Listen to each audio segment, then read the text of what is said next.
Today we are looking at a case from the second part of the 19th century, so sit back as we go to the USA.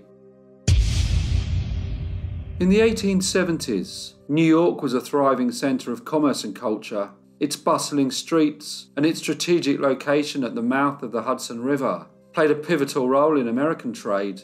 The city's post-Civil War economic boom led to rapid population growth, with immigrants arriving to seek better opportunities. Central Park offered a peaceful escape from urban life, providing a serene oasis amidst the city's hustle and bustle. New York's expanding railroad system, anchored by Grand Central Depot, facilitated goods and passenger transports, which further drove urban developments. This era marked the city's ascent as a national transport hub, securing it as a place of economic and cultural importance. On a hot afternoon, on Saturday the 26th of August 1871, as the people of the city went about their daily business, a 12-year-old boy named Alexander Potts, but affectionately known as Paddy amongst his friends, was playing near the Hudson River Rail Depot. He often did this, but with one eye on the passengers who were making their way to the station, as he was always eager to try and make a bit of money by assisting them to carry their bags. He had seen a lady who was unaware of the need to buy a train ticket and wished to check in her trunk. Paddy guided her to the ticket counter and watched as she purchased a ticket for Chicago. When the expressman arrived at the station with her trunk, the lady seemed both pleased and relieved. Paddy then assisted a porter in moving it to the freight office, but he noticed its oddly disproportionate weight. Initially, he did not consider this strange, as the lady carried herself with an air of unassuming normality. She was like most other people who came to the station and provided no cause for him or anyone else to take notice. She certainly did not trigger alarm bells of suspicion. However, once the trunk was checked in, the lady shook hands with the expressman, a gesture which Paddy found to be quite strange. He was quite intrigued as to what the lady may have in her trunk that had made it so heavy. He scoured the station for any sign of her, but she was nowhere to be seen. He hadn't noticed her leave, which meant that she must have boarded a train. He spoke to a porter about his concerns regarding the trunk, but the porter paid him little attention. However, Paddy was persistent, and eventually the porter informed the baggage master. The baggage master had worked at the station for many years and was aware of the typical weight of people's luggage. Yet when he tried to lift the mysterious lady's trunk, he thought that it was unusually heavy. With some reluctance, he decided to open it. As the lid creaked open, a putrid odour filled the air. The porters all took a step backwards and covered their faces. The baggage master then slowly removed the blanket that was covering the contents hidden inside. He was now confronted by a gruesome sight. The body of a young woman. Her once golden hair now stood in stark contrast to this horrifying discovery. She was unclothed and curled up in the fetal position. The trunk bore no address, and the identity of the person who was left inside was not known. The police were immediately informed, and they now faced an eerie and seemingly insurmountable puzzle, one that captured the attention of the press, who soon sensationalized the story, calling it the Great Trunk Mystery. The only person who could remember the mysterious lady who had checked in the trunk and the expressman who had delivered it was young Paddy. He told the police that he had watched the expressman leave the station and had noticed that on the side of his cart was written the name Trip or Trap. This was the only real lead that the police had, so they tried to find the expressman. Their efforts eventually led them to a man named Mr. Trap, but when Paddy was asked to identify him, he said that it was not the expressman who had delivered the trunk on the 26th of August. The lifeless body of the young lady was transported to Bellevue Hospital, where it was placed within the chilling confines of the dead room and laid out for recognition under the supervision of Warden Brennan. Even in death, she maintained the fetal position, a disconcerting testament to the possibility that she had been placed within the trunk while still alive. The once beautiful young lady, elegant, tall and graceful, but now curled up and on display in the hope that someone may be able to identify her. Her body was gripped by rigor mortis and swollen to a horrifying degree. It presented a truly macabre sight. The post-mortem examination revealed the horrific truth. The young lady had died of acute metroperitonitis. She had been pregnant and had met her tragic end due to the gruesome consequences of a mishandled termination. Whenever the police disclosed further details, the press eagerly shared these unsettling facts with their readers, fully aware of the morbid fascination it would evoke.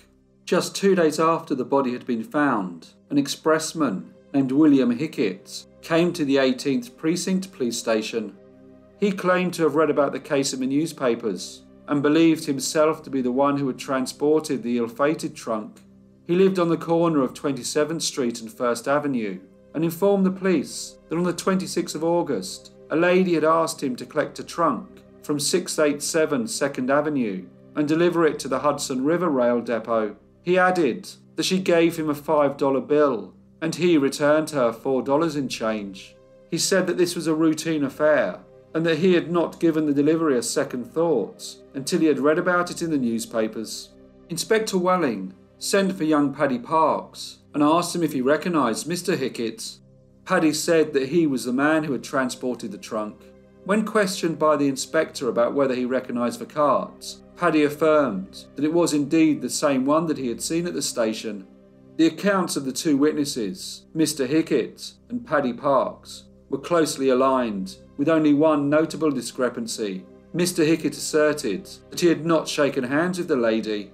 The address that Mr. Hickett had mentioned, 687 2nd Avenue, was the residence of Dr. Jakob Rosenzweig.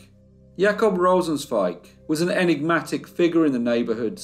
He possessed a multifaceted identity, making sporadic claims of Russian and German heritage, although he was in fact originally from Poland.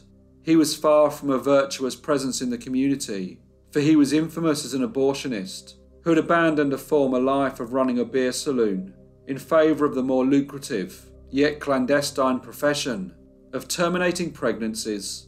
He operated under the pseudonym Dr. Asher and had cultivated a grim reputation as one of the city's most prolific abortion practitioners. At the time, New York abortion laws were relatively lenient. The state enacted legislation that allowed for abortions to be legally performed, but only by licensed physicians, before quickening occurred, which referred to the moments when the fetus's movements could be felt by the mother. This typically occurred in the second trimester. However, enforcement of these laws remained lax, and the city was awash with abortionists who brazenly advertised their services.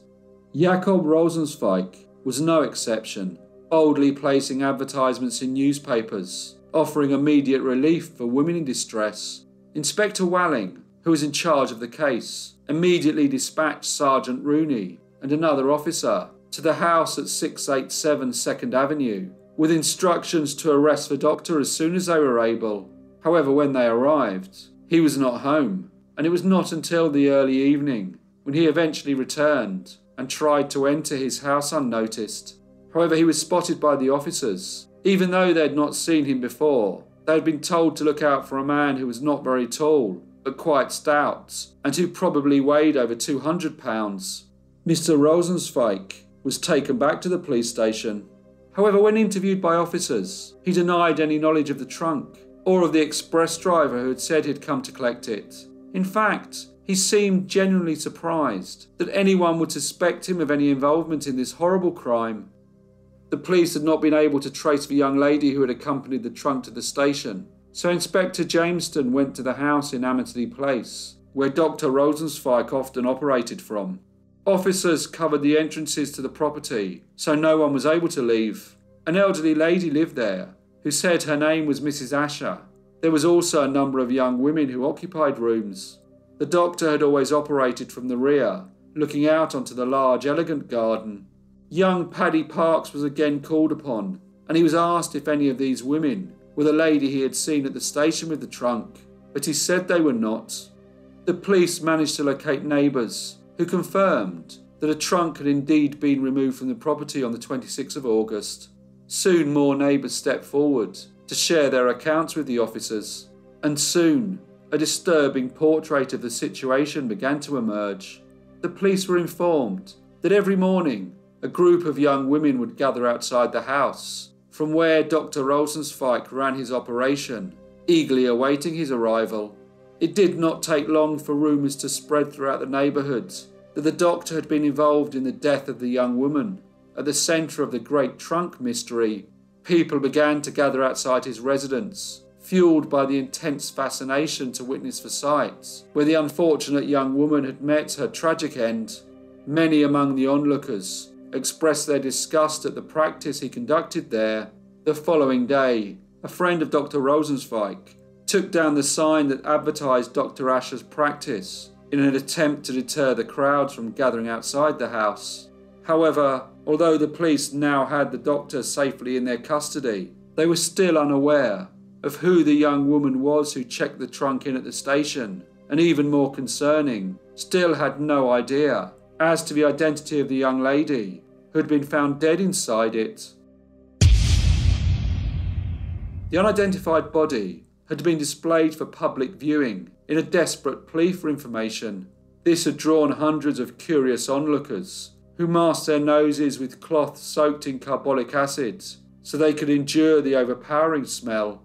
Just a week prior, the New York Times had run a feature article titled "The Evil of the Age," sharply criticising this widespread practice in New York. The practice of Dr. Rosenzweig was one of those places they had visited. The reporter vividly recalled encountering a young blonde woman and was convinced that the lifeless body found in the trunk was indeed the same unfortunate soul. However, the critical breakthrough in identifying the victim took an unexpected turn. It came from the offices of Dr. Theodore Kine, a physician who resided in Paterson, New Jersey. Dr. Kine reached out to Warden Brennan at Bellevue Hospital and told him that he believed the deceased woman to be Miss Alice A. Bowlsby, who had been one of his patients and who had not returned home following a recent trip to New York.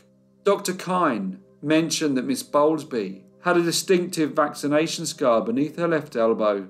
Upon receiving this information, Mr. Brennan allowed Dr. Kine to view the body, as he had recently discontinued the public display, fearing that his efforts to identify the young lady had been transformed into a spectacle for the curious. Dr. Kine brought with him a dentist named Dr. Joseph Parker, who had attended to Alice, and based on the work he had recently performed on the young lady's teeth, this gentleman was further able to corroborate the identity of the deceased.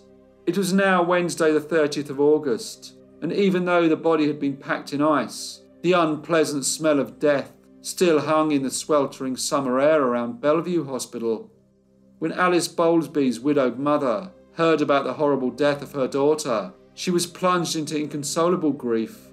She had harboured anxieties about Alice's unexplained absence, and now the sorrow of her loss was compounded by the circumstances surrounding it. Everyone who had known Alice was in total shock. She was a beloved figure in the eyes of her family and friends, known for her endearing sweetness, gentle disposition, and her involvement in the community. She was just 20 years old and had dedicated time to teaching Sunday school and assisting in her family's dress shop. People said that she embodied an image of innocence that charmed everyone around her. Alice's mother told the police that on the fateful day, her daughter had gone to New York. She had been wearing a white dress adorned with intricate pleats and dainty frills. Around her waist was a striking blue flash, and her complete attire befitted her youthful charm and naivety. However, this picturesque vision of innocence would soon become intertwined with the mystery that would capture the attention of everyone who had read about it. Yet the person who suffered the most profound consequences was Walter F. Conklin, the son of a prominent Paterson alderman. He worked as a clerk in a silk mill and was known to have visited the house of Miss Bowlsby on many occasions. Following Miss Bowlsby's horrible demise, he became an unwilling bearer of local gossip, besieged by questions about this delicate matter.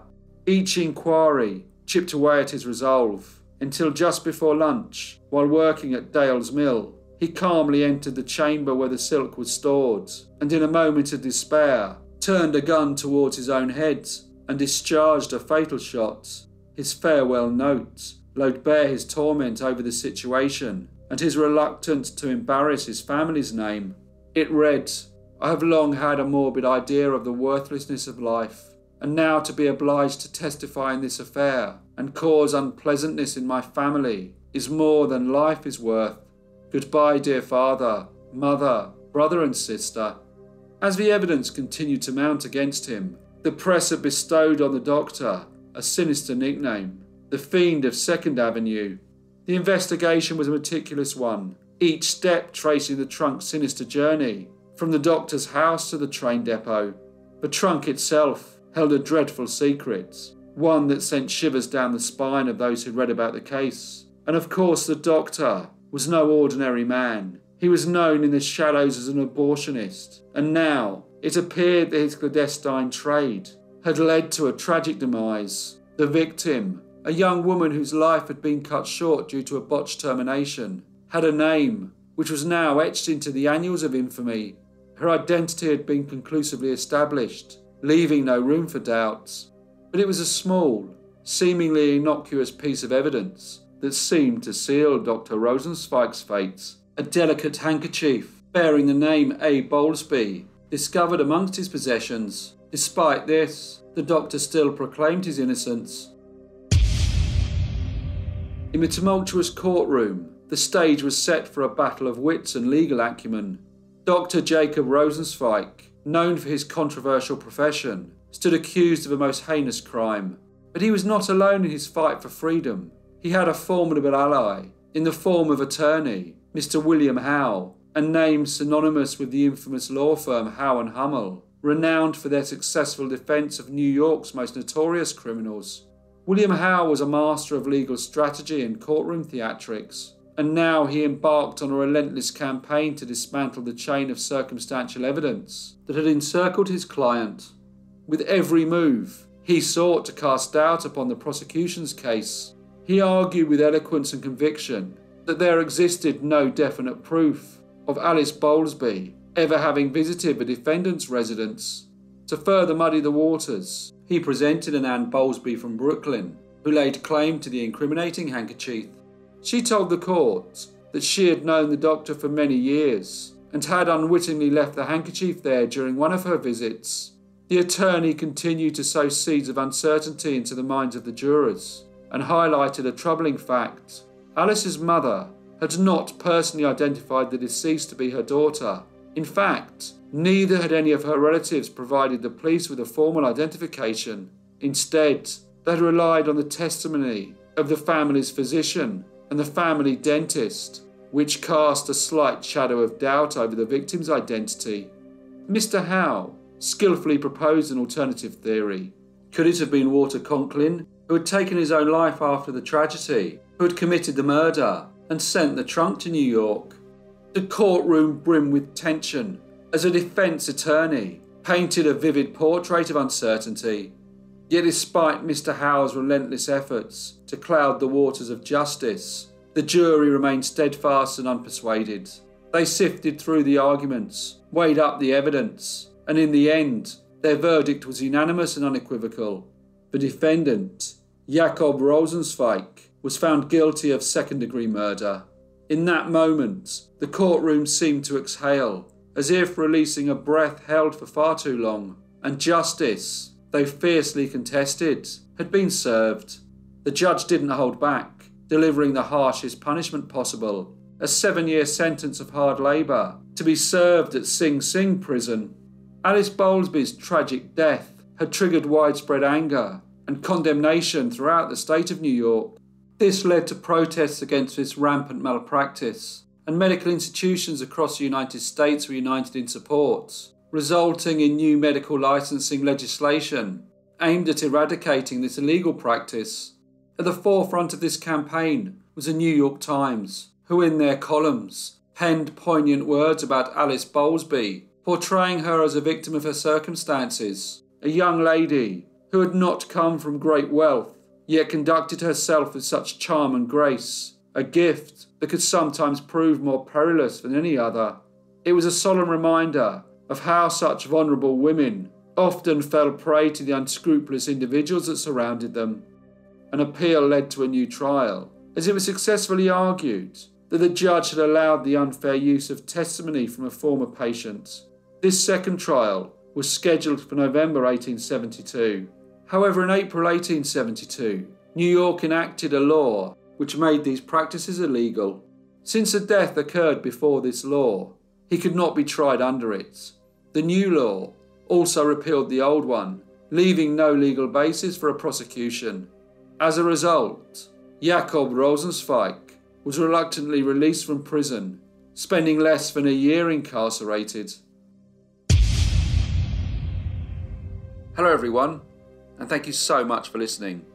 As usual, please leave any comments or feedback you may have, and I hope to see you all again in the next Brief Case.